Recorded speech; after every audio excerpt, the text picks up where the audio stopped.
Bien, en este video vamos a trabajar con la parte de termodinámica. Entonces, bien, recordemos la parte del calor, donde el calor fluye de una zona de alta temperatura a una de menor temperatura. Bien, en este caso, cuando se trabajó por primera vez con la idea de calor, por la época de Benjamin Franklin, estamos hablando del año 1700, la idea de calor lo tomaban como que era un flujo, o sea, hacían una analogía como el agua. El flujo del agua va de una zona de mayor altura a una de menor altura.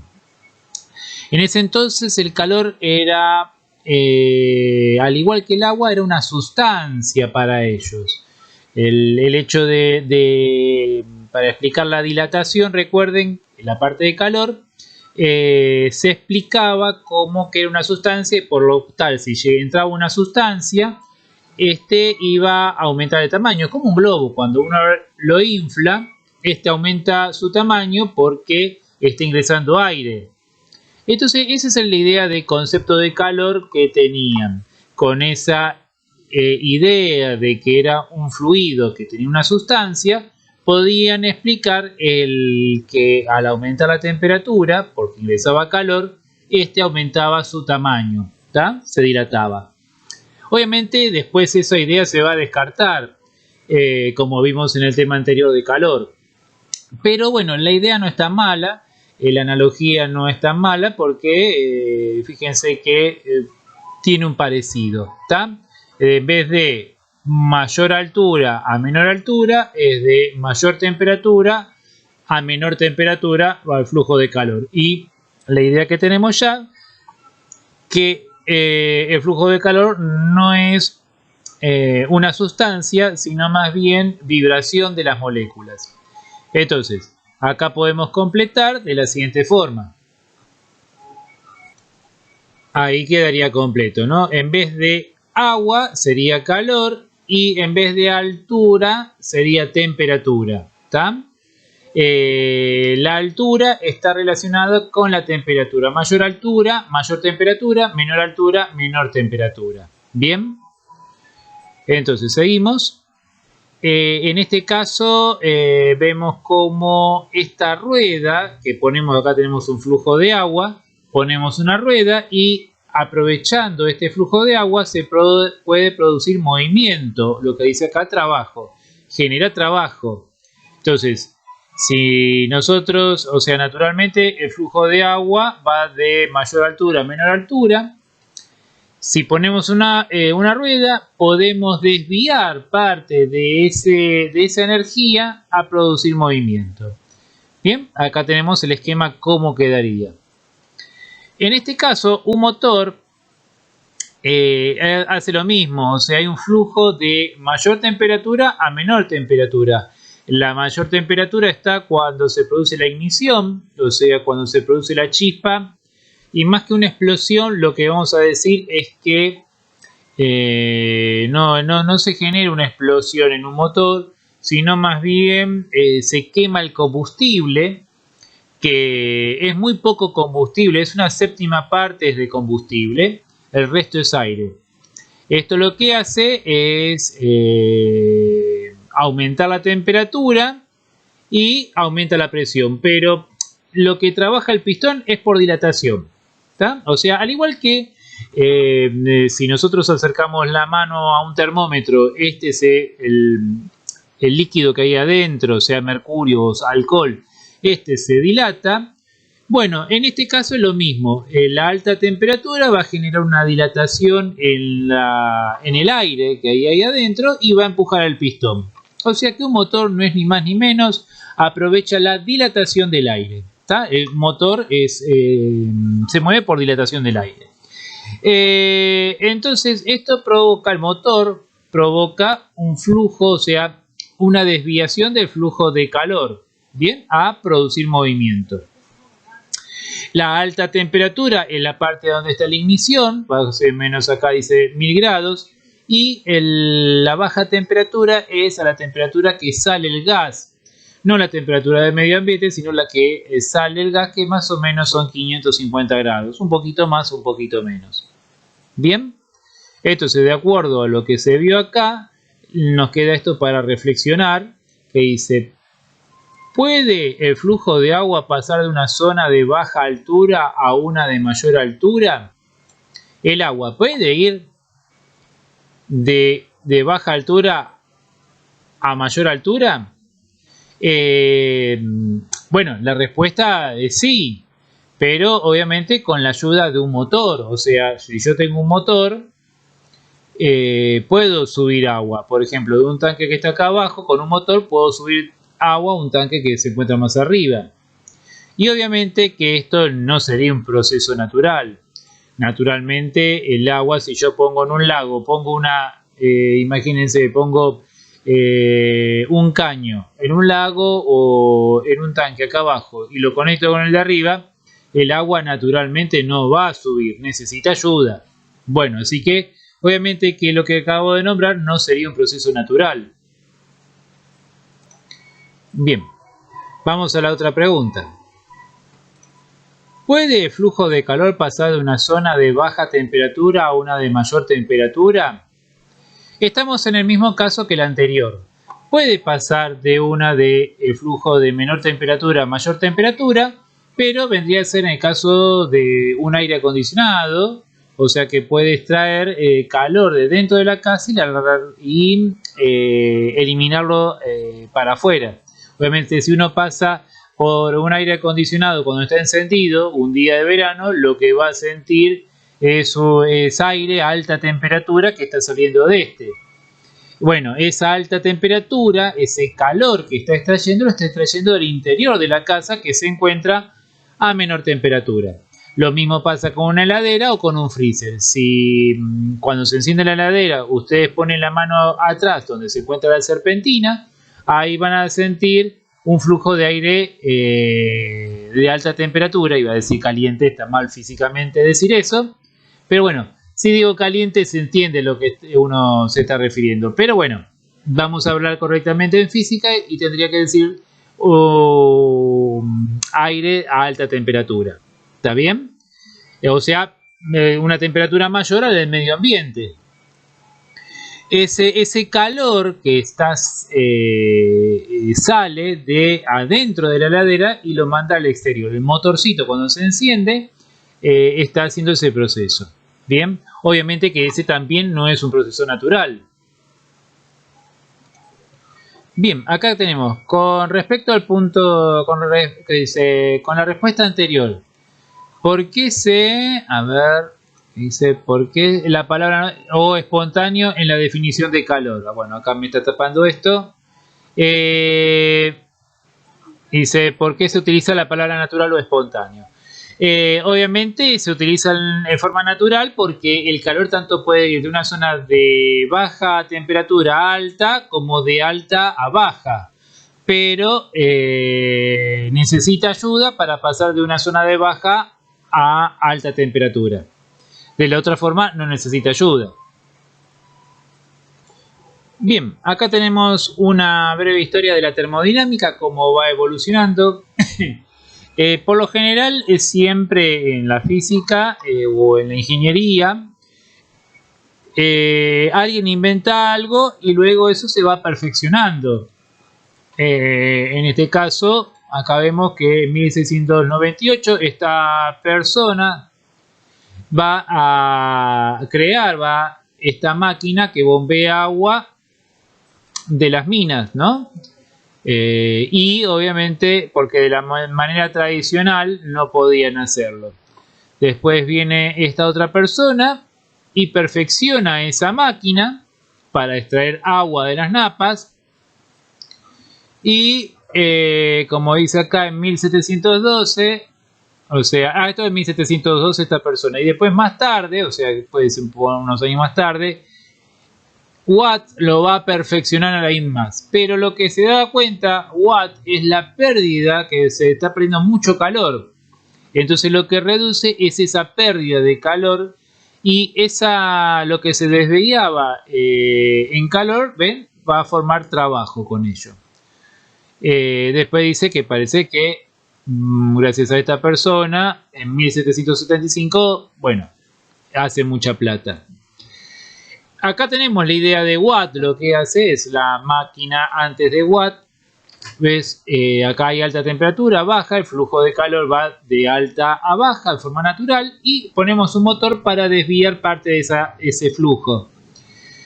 Entonces, lo que ven acá que hace Watt, reduce este QE, que es Q calor, y B de baja temperatura, es el calor que va hacia la fuente esta de baja temperatura, y QA, Q de calor, y A de alta temperatura.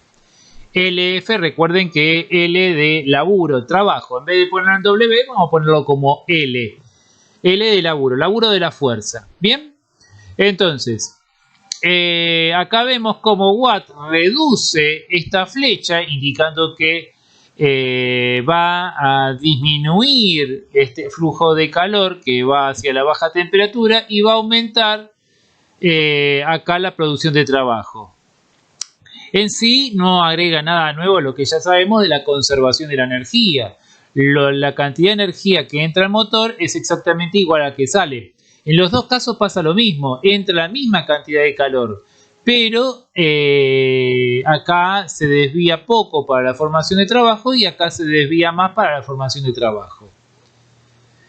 Entonces, ¿qué podemos decir de la termodinámica? Entonces dice de esta forma podemos decir que la termodinámica es el estudio de la relación entre el calor y el trabajo, con el objeto de hallar un motor más eficiente y rendidor. Ese es el objetivo que trato, o sea, que con la misma plata me rinda más, o sea que con la misma plata me genere más movimiento más que calor. O sea, yo de un motor lo que quiero, no que caliente, sino que produzca movimiento.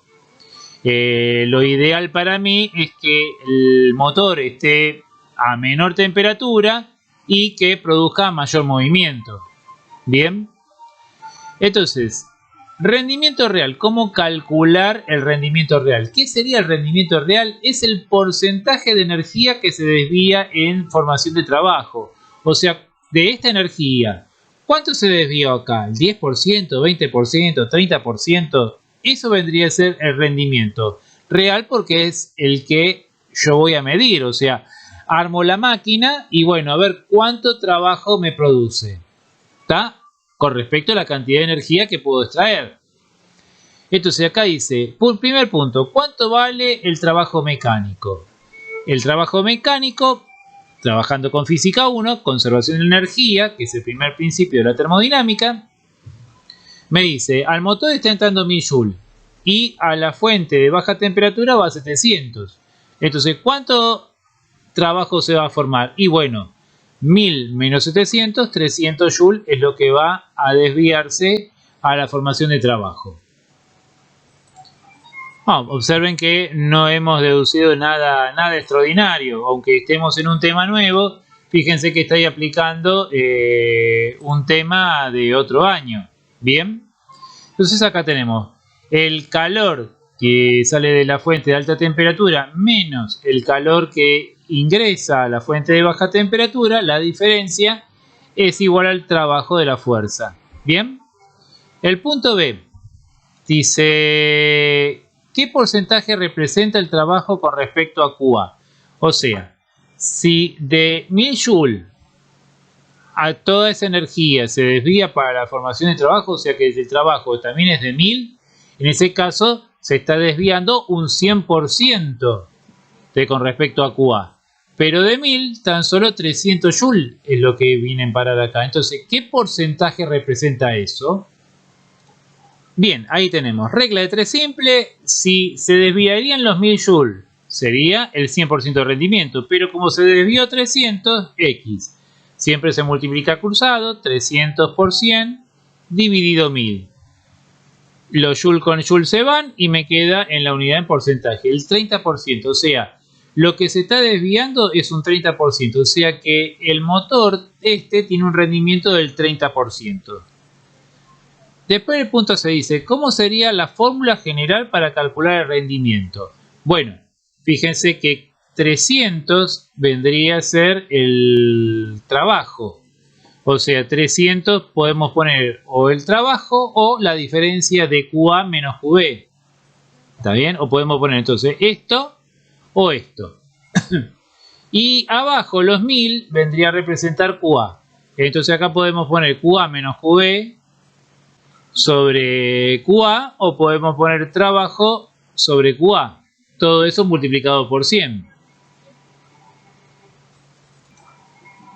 Bien, ahí tenemos. Si se desvía, todo esto sería QA, sería el 100%. Pero lo que tenemos acá es el EF. El EF me representa un porcentaje menor a 100. Bien, entonces esto por esto, divido esto, me da el rendimiento real. R de rendimiento y esta R minúscula de real. Y ahí tenemos, ¿ven? 300 que era el LF dividido QA por el 100. Recuerde que también aparte del F podemos poner QA menos QB, es lo mismo. Acá dice, ¿se conserva la energía? La respuesta es sí, obviamente hay una conservación de la energía. Armar una fórmula con QA, QB y LF. Bien. Bien, y ahí tenemos. La energía se conserva y acá lo que estamos reemplazando es la otra fórmula, la LF por esto, por QA menos QB, lo ponemos ahí y me queda de la siguiente manera. Acá reemplacé el trabajo, hago distributiva, QA sobre QA y menos QB sobre QA, y acá como lo de arriba y lo de abajo, o sea numerador y denominador es lo mismo, entonces me queda 1. Bien. En el punto F me pregunta, si el rendimiento es del 100%, ¿cuál sería el valor de QB? Obviamente, si sería del 100%, significa que toda esta energía se desvía para la formación de trabajo. Por lo cual, acá no estaría llegando nada. Sería de 0 Joule esto. Bien. ¿Puede existir una máquina térmica con un rendimiento del 100%? Imposible. ¿Está? Si existiría una máquina térmica del 100%, no iría calor a la fuente de baja temperatura. Es decir, que si un auto estaría funcionando, yo toco el motor y estaría frío. Bien, o sea, o mejor, más que frío, estoy diciendo mal físicamente, sino que estaría a la misma temperatura que el medio ambiente. Bien, o sea, si en el ambiente la temperatura es de 20 grados, el motor estaría a 20 grados. Si la temperatura del medio ambiente es de 30, el motor estaría a 30. Bien, o sea que el motor no levantaría temperatura. ¿Por qué? Porque no hay calor que se esté eliminando, porque toda esa energía en forma de calor, todo se transformó en trabajo, todo se transformó en movimiento. En sí no hay nada que cumpla con eso. Nosotros, por ejemplo, el ser humano tiene un rendimiento del 20%, más o menos, o sea, toda la energía que se libera de los alimentos, al liberarse, el 80% va a producción de calor y el 20% para movimiento. O sea, somos una máquina de rendimiento muy pobre. No los reptiles. Los reptiles, como no tienen... nosotros tenemos una estufa y esa hay que alimentarla. Por eso somos de sangre caliente. Los de sangre fría, como los reptiles, sería el caso de que no tienen esa estufa. Entonces, sí, los alimentos, el mayor porcentaje va a parar a movimiento, a trabajo. ¿Está?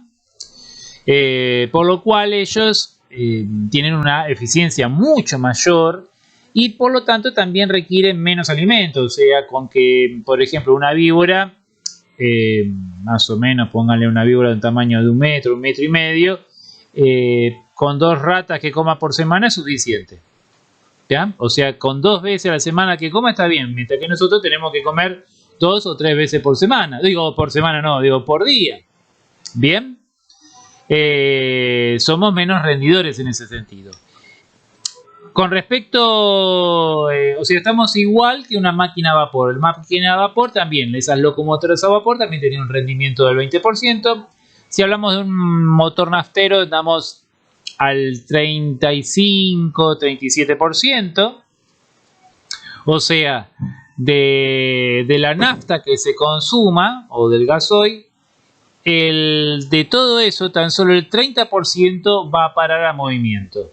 ¿Tá? El resto desaparece. Desaparece en forma de calor. Y las mejores máquinas térmicas son las diésel. Son las que tienen los tanques de guerra, que es un motor diésel diferente al auto de la calle. Ese tienen hasta un 50% de rendimiento. Los de la calle, los motores térmicos de la calle andan en 40 y algo, 43%. O sea, la mejor máquina térmica es aquella donde la mitad de su energía va para el movimiento. Bien, entonces completamos esta parte. Bien, pasemos al primer principio de la termodinámica, que, como dice acá, habla de la conservación de la energía, que es lo que estuvimos haciendo hasta hace un ratito. Lo que estábamos trabajando acá, en esto, es conservación de la energía. La cantidad de energía que entra al motor tiene que salir. ¿Bien? La misma cantidad que entra tiene que salir. O sea, ¿qué es conservación de la energía? En este caso, vamos a observar cómo entra energía a un sistema. Mientras que nosotros en física 1, en un sistema entra energía a través de el trabajo, acá puede entrar energía a través de el trabajo, como vemos acá, una fuerza exterior, o puede ser a través del calor. ¿Bien? O sea, puede entrar energía de estas dos formas. En física 1 tan solo entraba de esta manera. Bueno, acá vemos un poquito la parte de trabajo de una fuerza. Fíjense que esta pelota no tiene energía porque no tiene energía cinética, está quieta y no tiene altura. Así que no tiene ni cinética ni potencia gravitatoria, así que no tiene energía mecánica. Y al darle una patada, esta adquiere velocidad y altura, o sea, adquiere energía cinética y potencial. ¿Cómo le entregué energía? A través de una patada, ¿tá? A través de una fuerza que incluye la patada. Pero fíjense que en este caso también yo le aplico una fuerza, pero acá no transfiero energía, o sea, acá no tiene energía mecánica y acá tampoco sigue sin energía mecánica. O sea, en ambos casos le apliqué una fuerza, pero esta fuerza sí le entrega energía, bien, y esta fuerza que lo que hace es pisar a la pelota, no le entrega energía. Entonces, para que haya una transferencia de energía con una fuerza, aparte de la fuerza, tiene que haber un desplazamiento. ¿Bien? Entonces ahí tenemos la parte de trabajo. ¿Bien? Pero no es la única manera de transferir energía. También se puede transferir energía a través del calor. ¿Tá? O sea, poniendo por ejemplo, fuego en el agua. O sea, acá al agua le estoy transfiriendo energía a través del calor. El calor que va de una zona de alta temperatura, que es el fuego que se encuentra a 1000, a una zona de baja temperatura, que es el agua. ¿Bien? Entonces, eso es lo que estamos viendo aquí.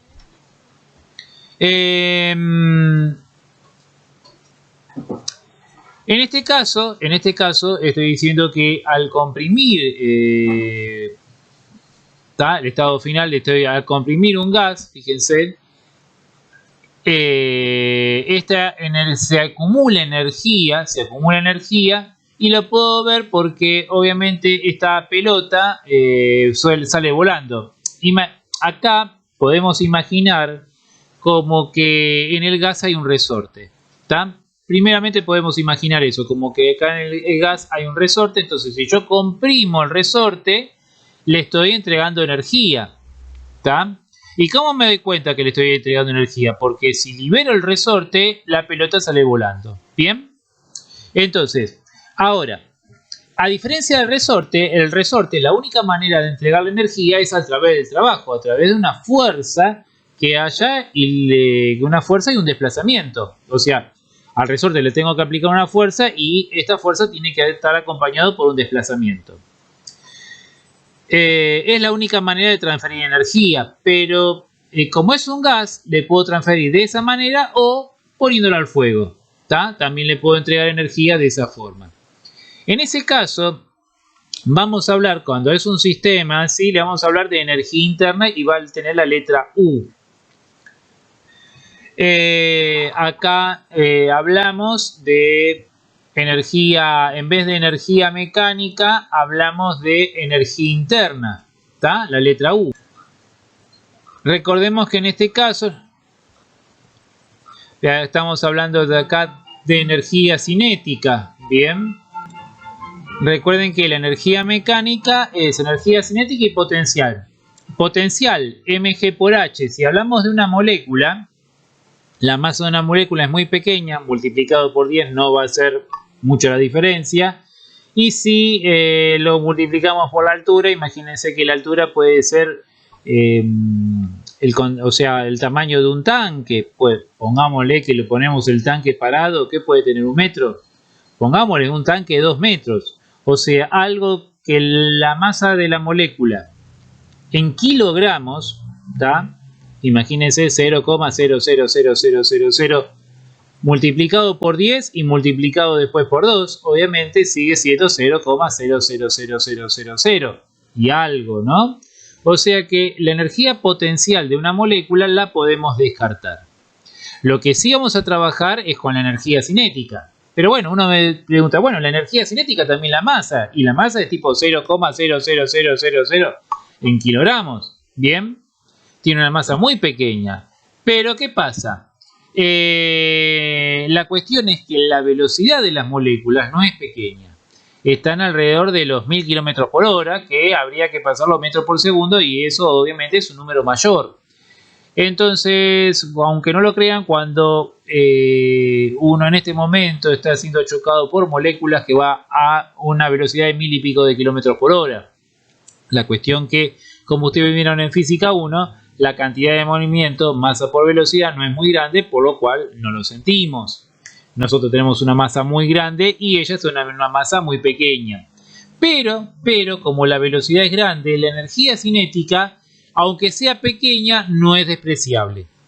En el otro caso, la energía potencial es despreciable, pero en este caso no.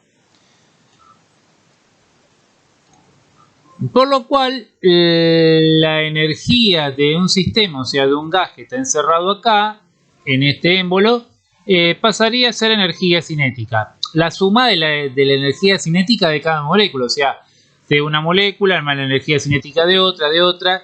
Y lo que tenemos ahí es una energía cinética, cuando sacamos la energía interna del gas, es un promedio, o como se dice,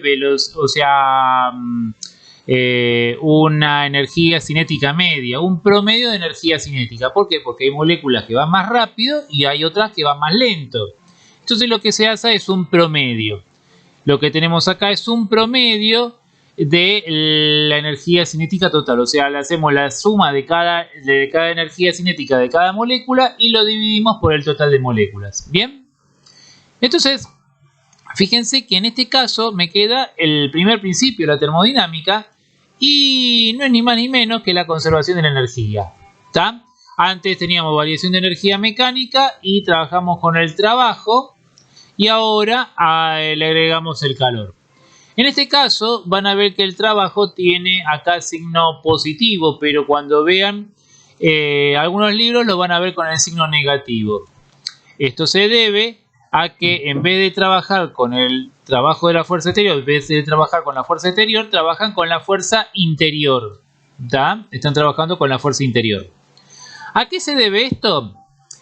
Es que con la fuerza interior yo puedo aplicar la ecuación de gases. O sea, esa ecuación que vieron en química, P por B nRT.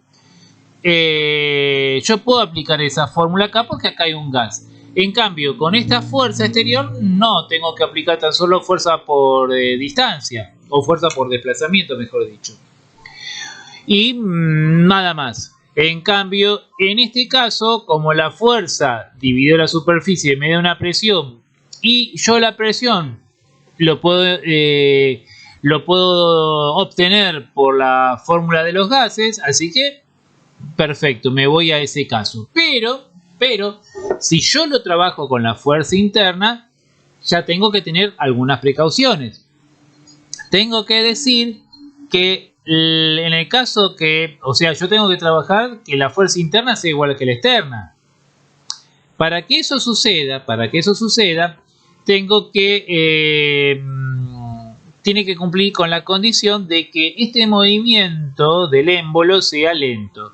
Si ese movimiento es lento, entonces esa fuerza interna y esa externa van a ser iguales. Y obviamente no solo eso, sino también eliminar la fuerza de fricción, ¿tá? Entonces, eliminando la fuerza de fricción y haciendo que este movimiento sea lento, entonces en esos casos la fuerza interna va a ser muy parecida a la fuerza exterior, ¿tá? En ese caso, como se está utilizando esa fuerza interna, acá se le tiene que cambiar el signo. Fíjense, el trabajo es fuerza por desplazamiento. Si la fuerza y el desplazamiento me coinciden, entonces el trabajo es positivo. ¿Qué significa trabajo positivo? Significa que se le está entregando energía al sistema. En este caso, fíjense, la fuerza y el desplazamiento van para el mismo lado, o sea que el trabajo de la fuerza exterior es positiva. ¿Por qué? Porque la fuerza y el desplazamiento coinciden. En este caso, fuerza por desplazamiento por coseno de 0. 0 es el ángulo entre esta flechita y esta flechita. Entonces, entre este vector fuerza y este vector desplazamiento. Coseno de 0 da 1. Pero si lo veo de la fuerza interna, entonces la fuerza va hacia la izquierda y el desplazamiento hacia la derecha. El ángulo formado sería de 180 grados. Coseno de 180 es menos 1 y el trabajo ahí me estaría dando con signo negativo. O sea, los dos, como el valor de la fuerza o el módulo de la fuerza coincide, entonces tendría el mismo valor el trabajo. Por ejemplo, de uno vale 100, el otro también vale 100. La única diferencia es que uno va a ser más 100 y otro va a ser menos 100. Entonces, para que me coincidan en valor y en signo, yo tendré que poner acá un signo negativo. ¿Para qué? Para que me coincida el signo de este con el signo de este que está acá. ¿Está? Porque cuando yo estoy haciendo esto, acá, en este caso, el trabajo positivo significa que el gas que está acá o el sistema está recibiendo energía. Pero si yo lo hago con esto, me va a dar negativo. Entonces, pero si lo hago con esto, entonces el trabajo negativo significa que le estoy quitando energía. No, acá le estás entregando energía. Entonces, si yo lo trabajo con esto, me va a dar exactamente el signo opuesto. Entonces, como me va a dar el signo opuesto, yo lo trabajo con un menos. ¿Bien? Entonces me queda en ese caso la fórmula de esta forma y eso es lo que van a encontrar en los libros. Tan solo que en los libros les van a decir calor menos trabajo y no les va a especificar qué es el trabajo de la fuerza interna. La energía interna o ecuación de estado. La ecuación de estado es algo que ustedes trabajaban en física 1. Por ejemplo, el trabajo del peso es una ecuación de estado. O sea que no depende del camino que tome. Por ejemplo, el trabajo del peso, que decían que era menos la variación de energía interna. Digo, menos la variación del trabajo del peso. Y la variación de o sea, el trabajo del peso es menos la variación de energía potencial del peso. Esta no dependía del camino tomado, ¿tá? O sea, importaba la altura final y la altura inicial. O sea, si uno decía ¿cuál es el trabajo del peso? Bueno, en ese caso es una ecuación de estado. ¿Por qué? Porque no importa el camino que tome, sino su altura final y su altura inicial. ¿Bien? En este caso, la energía interna también es una ecuación de estado. No importa cómo evolucione, sino sus condiciones finales y sus condiciones iniciales. Bien.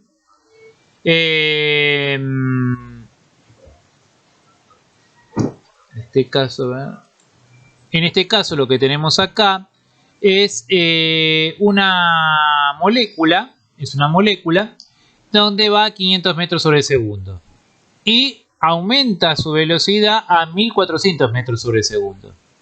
¿Cómo le puedo entregar energía? Y le puedo entregar por calor, o le puedo combinar calor y trabajo, o únicamente por trabajo. Entonces, la variación de energía interna es la variación de energía cinética. Entonces, la variación de energía cinética entre este caso y este es la misma que este caso y este, que este caso y este.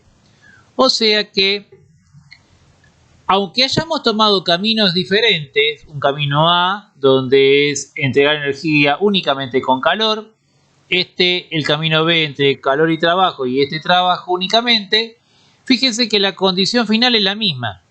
Entonces, la variación de energía interna no depende del camino tomado, sino de las condiciones finales, o sea, de la velocidad final, y de las condiciones iniciales, de la velocidad inicial. ¿Bien? En este caso estamos hablando de ejemplos. Dice, la variación de energía interna, aquí, la variación de energía interna no depende del camino tomado, o eso se lo llama ecuación de estado. A eso se lo llama ecuación de estado.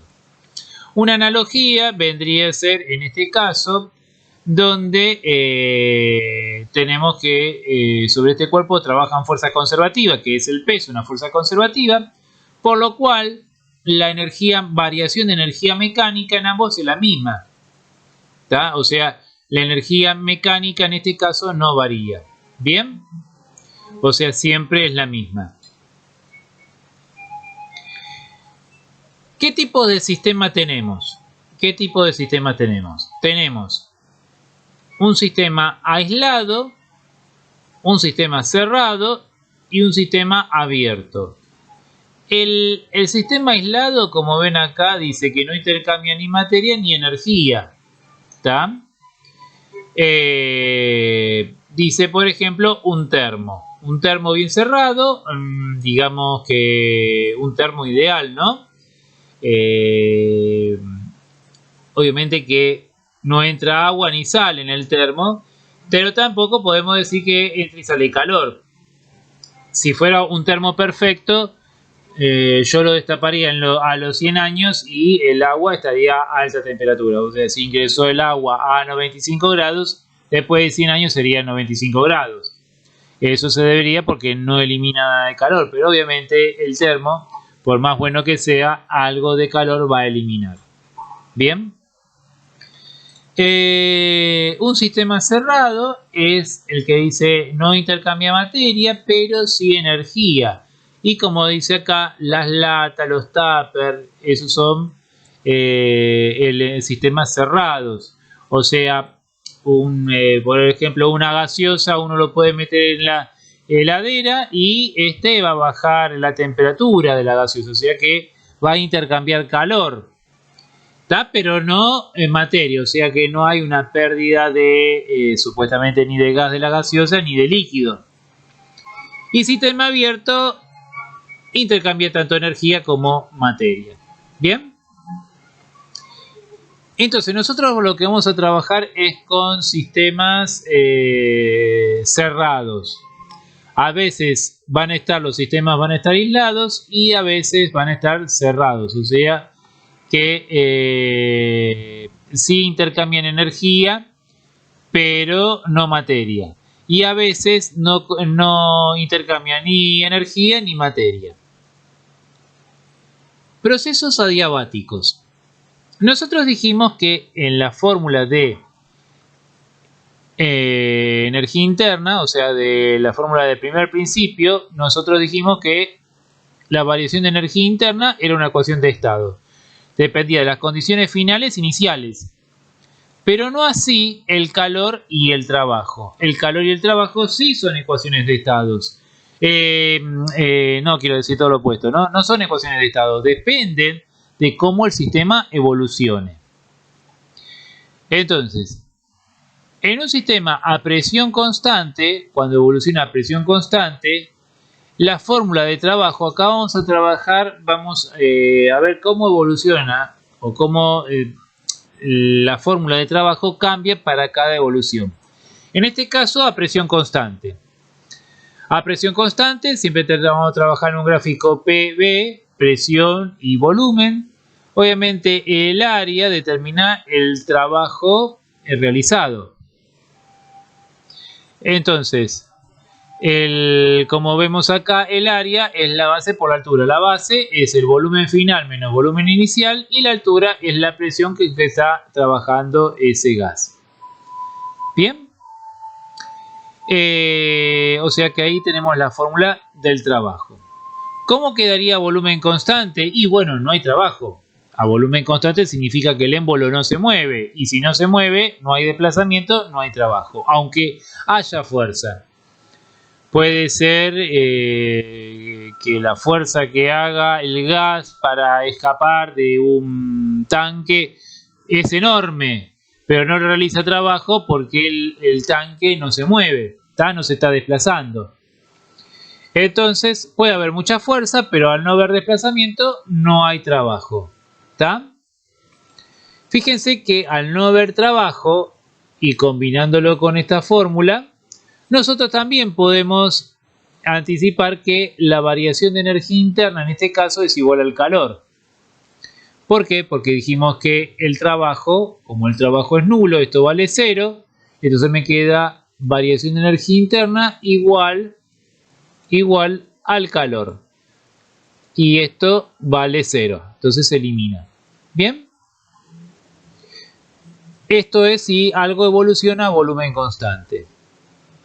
¿Qué pasa cuando algo evoluciona a temperatura constante? Entonces, a temperatura constante, nosotros tenemos ahí que la variación de energía interna es 0. ¿Por qué? Porque la energía interna es energía cinética y la energía cinética se puede estar relacionada con la temperatura. La temperatura está relacionada con el movimiento molecular. Si la temperatura no varía, significa que el promedio de las velocidades o la media de las velocidades son las mismas. Por lo cual, si no varía la velocidad, tampoco va a variar la energía cinética y, por lo tanto, la energía interna. Al ser esto, la energía interna, variación de energía interna 0, entonces el trabajo pasará positivo, pasará sumando, y me queda que Q y trabajo es lo mismo. Y este vendría a ser un gráfico de una evolución isotérmica, o sea, iso significa igual temperatura. Adiabático, procesos adiabáticos. Como dice acá, no intercambia energía en forma de calor. ¿Está? En este caso, fíjense que tenemos una evolución adiabática. Esto que están acá es un proceso isotérmico, o sea, toda esta curva que está acá está a una temperatura y esta está a otra temperatura, pero en esa curva azules las temperaturas son las mismas, en cada uno de esos puntos esas temperaturas son iguales, este está a la misma temperatura, y que dice ahí TI, una temperatura inicial, y acá TF está a una temperatura final. Todos estos puntos se encuentran a la misma temperatura. En este caso, la línea roja me está indicando que hay un proceso diabático. O sea, no intercambia energía, pero eso no quiere decir que la temperatura varíe. En este caso, el gas, fíjense, está aumentando el volumen y la presión está bajando. Y también al bajar la presión, baja la temperatura. ¿Bien? Entonces, esa línea roja es un proceso adiabático, donde la temperatura puede variar. Fíjense, está aumentando el volumen de esto, del émbolo este.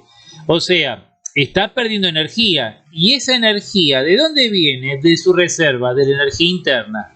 Entonces, cuando el gas se está expandiendo, la temperatura va a bajar. O sea, su energía interna es como un resorte, ¿no? Está comprimido, se va a expandir, entonces ¿qué pasa? Está perdiendo energía, ¿está? Energía interna, ¿está? Energía que resulta comprimido, al ir descomprimiéndose, pierde energía, ¿está? Eso es lo que estaría pasando acá.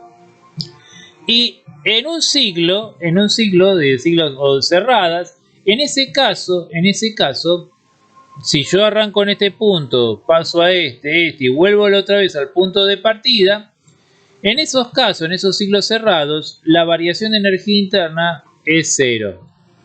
Para cualquier gráfica, fíjense esta o esta más complicada. Porque si yo arranco, si el punto de partida es el punto o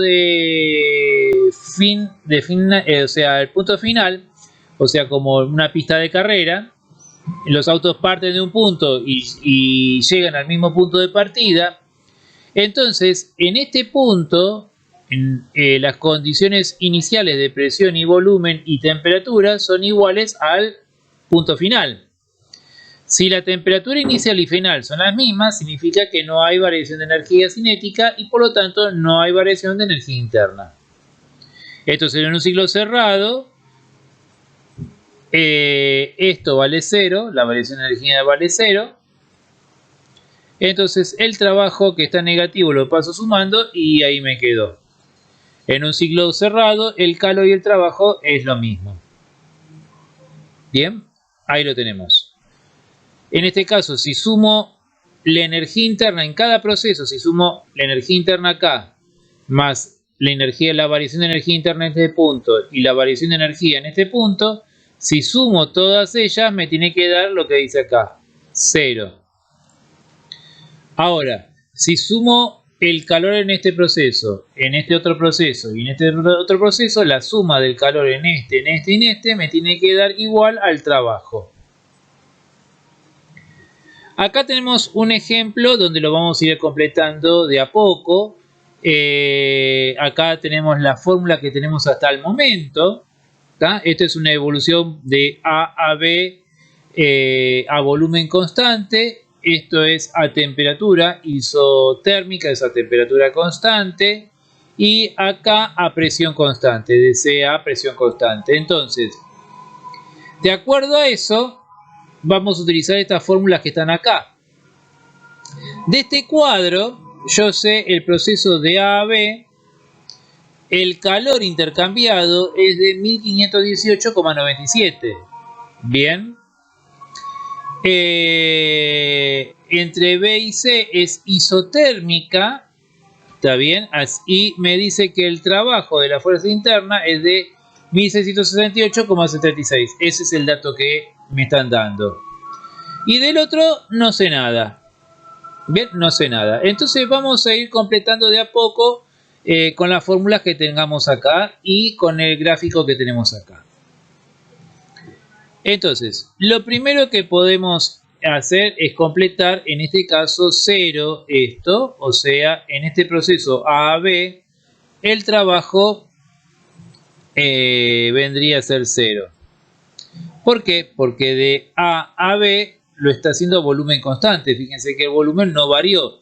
Y si el volumen no varía, significa que esto no se desplaza.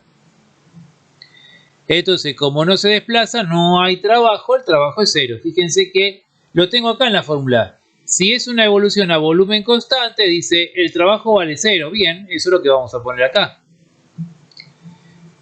Y ya esta parte lo puedo completar. Porque dice...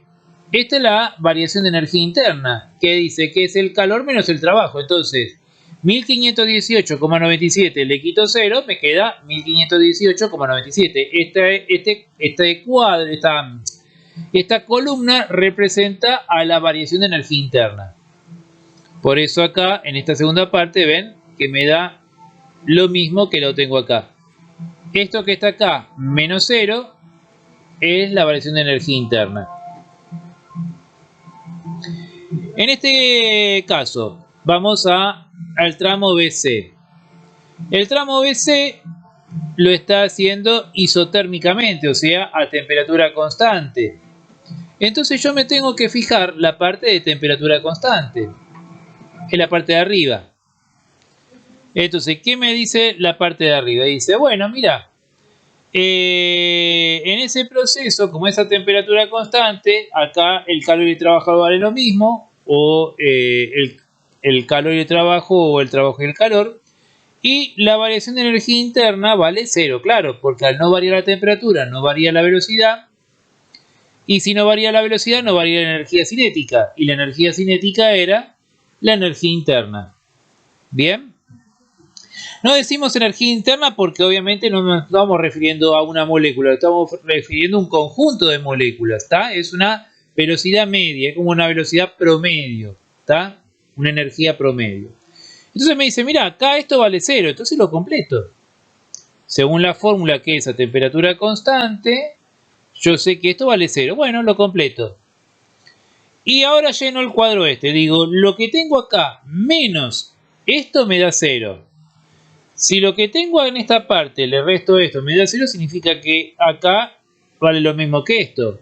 O sea, esta parte, el calor en el proceso BC vale 1668,76. 1668,76. Bien. Bueno, y ahí completé el tramo BC. Vamos al otro tramo. AB ya está, el BC ahora del C a la. O sea, volvemos al punto de partida donde todo inició. Entonces, ahí lo hace a volumen, a presión constante. La presión no varía dentro del punto C al punto A, no varía la presión, siempre fue la misma. Bueno, entonces, ¿qué me dice esto? Me dice en este último tramo, que el volumen es constante, digo que la presión es constante, me dice, mira, la presión es igual, la presión la multiplicas por el volumen final menos inicial, te da el trabajo. Y efectivamente, acá hago eso, la presión, que es 101.325, ahí la vemos, 101.325, lo multiplico por el volumen final menos el volumen inicial. Bien, eso obviamente me está dando un trabajo negativo porque el volumen final es más chico que el volumen inicial. Bien, no, quiero decir, a ver, esperen. El volumen final es más chico que el inicial.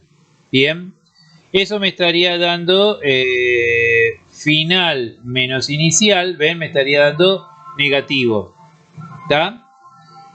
Porque como este es más chico y este es más grande, entonces este menos este me da negativo. Por eso acá el trabajo me está dando negativo. Bien, ya tengo el trabajo.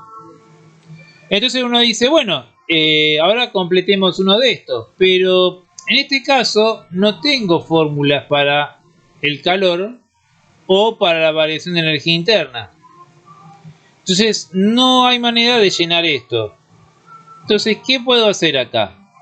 Paso acá abajo.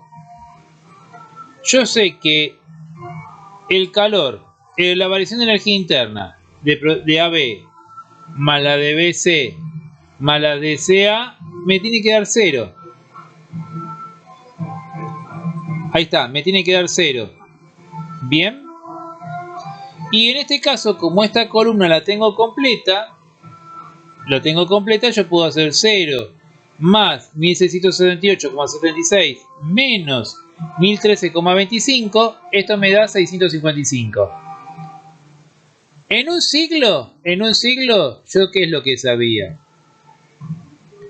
Que en un siglo el calor es igual al trabajo. O sea, que si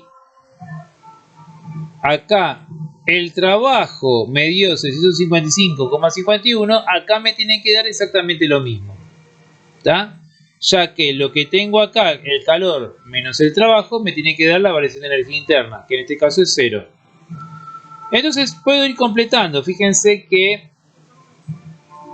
acá, como les dije, yo tengo Q acá, hay que le decía acá, en este parte. Yo sé que lo que tengo acá más 0 más lo que tengo la energía interna de CA me tiene que dar 0, ¿ven? Eso es lo que está acá, de CA es nuestra incógnita. Bueno,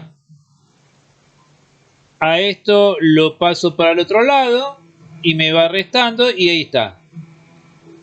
Ya puedo completar esta parte. Es de menos 1518,97. Claro, si la suma me tiene que dar 0, obviamente que esta parte que está acá me tiene que dar igual a esta, pero con signo opuesto para que me dé 0. Bien, y al tener esto ya puedo calcular el calor en el tramo CA. En el calor en el tramo CA. Bien. Y ahí lo despejo. Lo despejo y ahí me queda. Recuerden que acá menos con menos me queda positivo, pero cuando pase de positivo para otro lado me queda restando. Entonces me queda menos 1518,97 menos 1013,25. Bien, ahí pude completar esta parte. Ya esta parte también. Y me queda la suma de los calores. Bien, y ahí quedó completo. Entonces, ahora lo que haría es completar esta parte. Calcular el rendimiento. Vamos a completar todo esto. TA es la temperatura alta. La temperatura con que estoy trabajando, la temperatura en este sistema, la temperatura más grande es la temperatura de 900 grados y la más baja es la temperatura en 300. Acá TA y TC o TB se están refiriendo a los puntos. En el punto A, en el punto B y en el punto C. La temperatura en el punto A, la temperatura en el punto B y la temperatura en el punto C. ¿Está? Pero, entonces, la temperatura más alta es 900 y la más baja es 300. Kelvin, estamos hablando en Kelvin. Entonces, en este caso, TA no se refiere a temperatura en el punto A y esta es la temperatura en el punto B. En este caso, en este cuadro, se está refiriendo a la temperatura alta y esta es la temperatura baja. Bien. Entonces, la temperatura alta es 900 y la temperatura baja es 300. El QA es todo el calor con signo positivo. Acá mi sistema de referencia vendría a ser el motor. En este caso QA es energía que entra al motor. Entonces lo voy a asignar signo positivo. Y el QE, que es energía que sale del motor, entonces eso lo voy a poner con signo negativo. Y eso es lo que tenemos acá en el cuadro.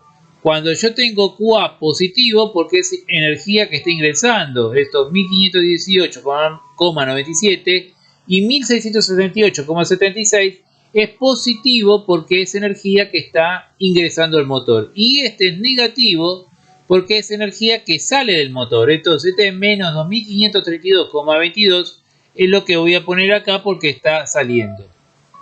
Y el trabajo vendría a ser el QA menos el QB, que me va a dar lo que tengo acá, 655,51. Este cuadro está representando la energía, o sea, el intercambio de energía entre el calor y el trabajo que se está dando en un ciclo. O sea, en este caso, arranca el punto A, va al punto B, va al punto C y vuelve al punto A. Eso es un ciclo, ¿está? Entonces, este cuadro está representando ese intercambio de energía en ese ciclo. ¿Bien? Por lo cual, todo esto completo quedaría así. Y ahí me quedaría la temperatura alta, 900 Kelvin, la temperatura baja, 300 Kelvin. Acá el calor que está saliendo, ¿va? Y acá el calor que está entrando. Entonces la suma de esto es 3187,73. ¿Bien? ¿Cuál es el rendimiento? El rendimiento real era la energía que está entrando y con respecto a la energía que está saliendo. Entonces, el trabajo dividido el calor QA, o sea, el calor que ingresa de la fuente de alta temperatura. Bien, entonces esto me da un rendimiento del 20,56%. Bien, fíjense que acá lo estoy sacando con las dos fórmulas de rendimiento, como trabajo sobre QA y acá como este que tengo acá, ¿no? QB sobre QA. ¿Está? Los dos me dan lo mismo. Y bueno, y ahora a continuación vamos a hablar en el próximo video del segundo principio de la termodinámica. Que en este caso seguimos con la idea de la conservación de la energía, pero bueno, tiene en este caso me va a indicar para dónde evolucionan los fenómenos termodinámicos, o sea, los fenómenos termodinámicos con respecto a lo que sería un motor. Después lo vamos a ampliar con la parte de entropía, que eso es al final de este tema de termodinámica. Pero un poquito estuvimos hablando de eso. Algo, fíjense, como que nunca se va a dar que todo el calor que viene de la alta temperatura se desvía para formación de trabajo, que eso ya lo estuvimos hablando. O, por ejemplo, que es imposible que el calor fluya de una zona de baja temperatura alta en un proceso natural, ¿tá? Naturalmente, o sea, sí artificialmente, con ayuda de un motor, pero no naturalmente. O sea, fíjense que estos dos principios de termodinámica no es nada que nos sorprenda, aunque no lo vimos en física 1, porque no es una conservación de la energía. En este caso estamos diciendo otra cosa, ¿tá? Pero tampoco es nada súper extraordinario, no es nada que escape la imaginación nuestra, pero las consecuencias que tienen eso son interesantes. Eso lo vamos a ver en el próximo video.